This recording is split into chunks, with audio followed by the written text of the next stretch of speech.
Hey, good morning, scholars. Happy Monday. Man, hope you're doing really well. Hope you had a great weekend. It is the 1st of March. Man, time is flying. It seems like we were just out for winter break and just celebrating New Year's. And here we are, March the 1st. It's a pretty good day here at Allen J. We've got 7th graders rolling back in the building this morning, so it was good to see many of them getting off buses this morning. All of our other 7th grade scholars that are remaining remote, don't forget your remote schedule shifts today, so you'll begin your new remote schedule. To our 8th grade scholars, we are excited about those of you that are returning, being back in the building with us next Monday, and then 8th grade remote schedules will shift next week as well. Hey, I want to remind our 8th graders that we do have some magnet options available for you, but that window is closing on Wednesday. So if you are interested in applying for a magnet school, please be sure you have completed that application on SchoolMint by Wednesday of this week.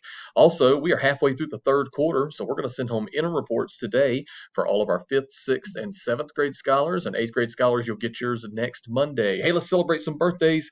Valentina Mata Martinez, you have a birthday on Wednesday of this week, as well as Jameer Kendall. Happy birthday to you guys. Looks like Jeremiah Pettyjohn has a birthday on Friday, along with Nyla and Noah Clark. Happy birthday, guys. Janelle Harris has a birthday on Saturday, and Anahi Perez Alvarado also on Saturday, and Sine Bunton, happy birthday to you on Sunday of this week. All right, guys, let's get into this week's leadership lesson. I want to remind you that we've been having this theme of like the superhero theme, and earlier in the year, we were using all the DC and Marvel characters to learn about leadership. And, when we got into 2021, I decided to shift us out of the comic world of leadership and into the real world of American heroes. So I hope you've been picking up on some of these lessons. I will say, for some of you 7th graders that are in the building today, this is probably one of the first leadership lessons you've heard in a while. If you hadn't been checking into morning meetings, I really hope you're taking advantage of these morning leadership opportunities, because this is how you grow as a leader, is to learn about other people. So last week we were talking about inspirational leadership and how you can grow and be inspired by people that have come before us. These are some of the individuals we've learned about. Hopefully you recognize some of these men. That's Booker T. Washington right there, George Washington Carver right there. It's Dr. Patterson.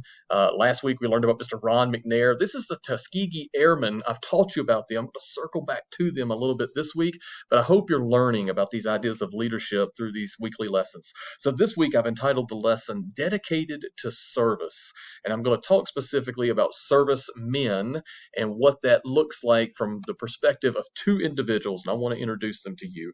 So when you think about the term service, we use it all the time. You may think of it as like you go to a restaurant and somebody comes and takes your order. That's service. It's not really the kind of service I'm talking about. Service in this lesson is about a commitment, a dedication to serve an organization. In this case, it would be the U.S. military.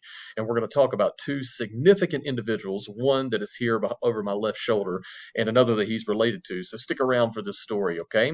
Hey, way back in the early 1900s, there was a young man who wanted to join the military, and his name was Benjamin Davis. And his parents wanted him to go and enroll in college, but he wanted to join the military so that he could be a serviceman. And so he was born in 1880, but he told the military recruiter he was born in 1877. That would make him 21, and at 21 you could enroll in the military without your parents' consent. So he's a little bit dishonest here, but he did it because he wanted to go ahead and join the military. So he told the military recruiter that he was born in 1877. I'm 21, I'm old enough. At that time, birth certificates weren't so easy to get a hold of. So he enlisted in the U.S. Army, and he ends up spending 50 years of military service.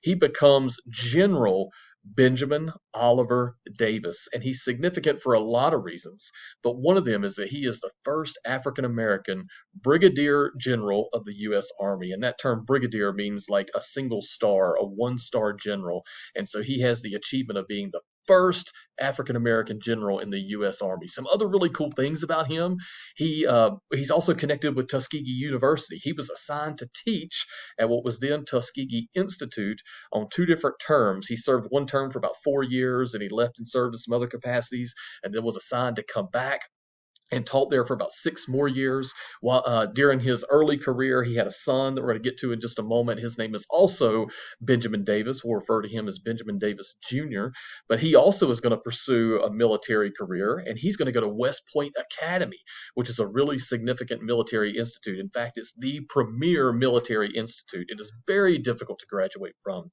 But I want you to know this man's name, and I'm going to show you just a little bit more about him. So General Benjamin Davis, he is buried in Arlington National Cemetery. Okay, and he died in 1970. And I want you to take a look. This is so cool, man. There's his date of birth as he told the U.S. military. He was actually born in 1880, but because he gave his date of birth as 1877, it is inscribed on his tombstone. And you can see right here, it says Brigadier General U.S. Army. He served in the Spanish-American War, World War I, and World War II. What an awesome honor that is. Another honor that he was given after he passed away, almost 30 years later, is that he was honored with a United States postage stamp. Now, that's a pretty cool thing, man, if you can get your own stamp. And this is him up here in his general gear with this stamp that was provided in 1997. It's a collector stamp also. He's not the first African American to ever be on a U.S. stamp. I'll give you an opportunity to guess who might be the first African American to ever be honored on a U.S. stamp. Somebody we've talked about, perhaps. Absolutely. Booker T. Washington, the principal and president of Tuskegee Institutes. I think that's really cool, that connection as well.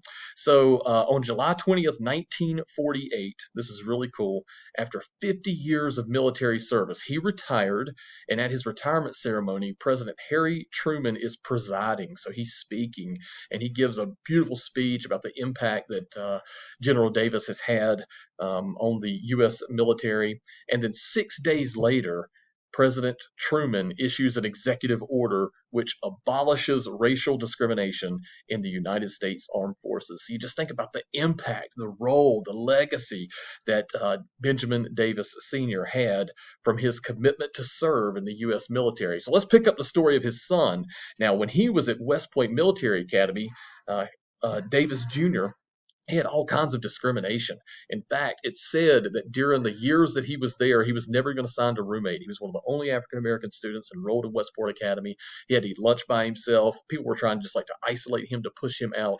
But he was an exceptionally intelligent young man, and he persevered and overcame all those challenges to graduate with great honors. And this is what one of his peers said about him. It says, the courage, tenacity, and intelligence with which he conquered a problem incomparably more difficult than you could imagine won for him the sincere admiration of his classmates, and his single-minded determination to continue in his chosen career cannot fail to inspire respect wherever fortune may lead him.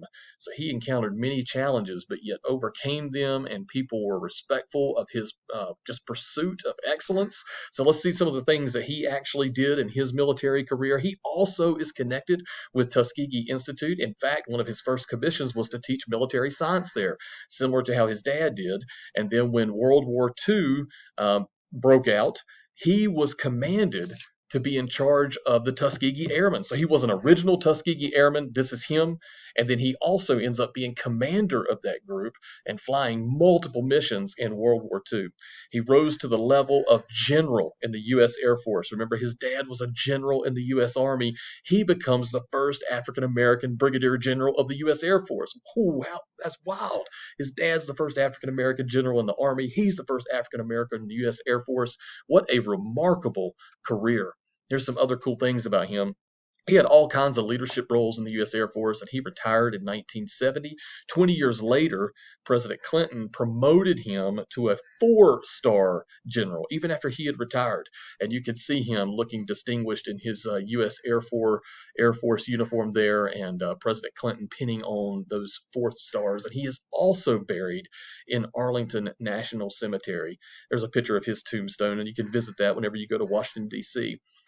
Staff, teachers, if you want to pursue a little bit more about Benjamin Davis Jr., here's a clip that you can just look on YouTube. It's called Destined to Lead. It's about a 10-minute video that tells his story in greater detail than I can in the short time that I have here today. But I want to honor these two men today, and I want us to think about what it means to be somebody who's dedicated to service, because combined, these two individuals have 97 years of service to the United States of America. And they served all over the place. They served in France. They were stationed in Wyoming. They were down in Tuskegee. They were flying air raids over Germany. I mean, they were serving. They dedicated their entire life to serving other people.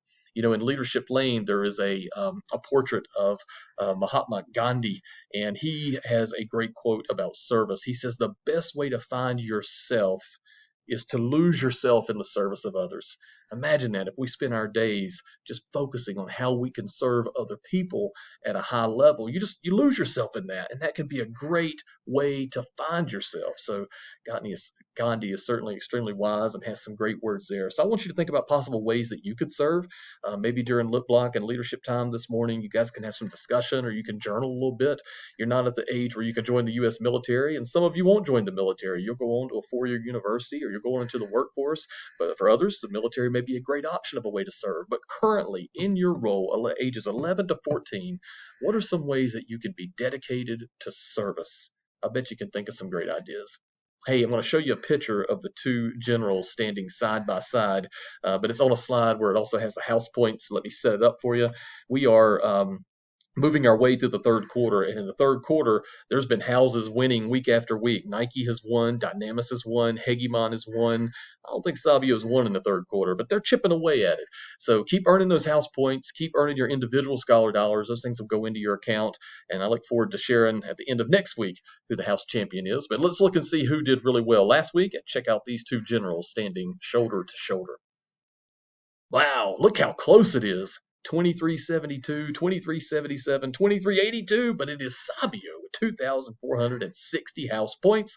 Congratulations. And look at those two distinguished gentlemen in their uniforms, dedicated to service. Man, I absolutely love it. I hope this lesson speaks to you this morning. I leave you with the creed, and notice I have highlighted the section that talks about being committed to service above self. That is also written in the Air Force motto, but it's certainly in Leader's Creed as well. Think about how you could be dedicated to service. Have a great day and a great week.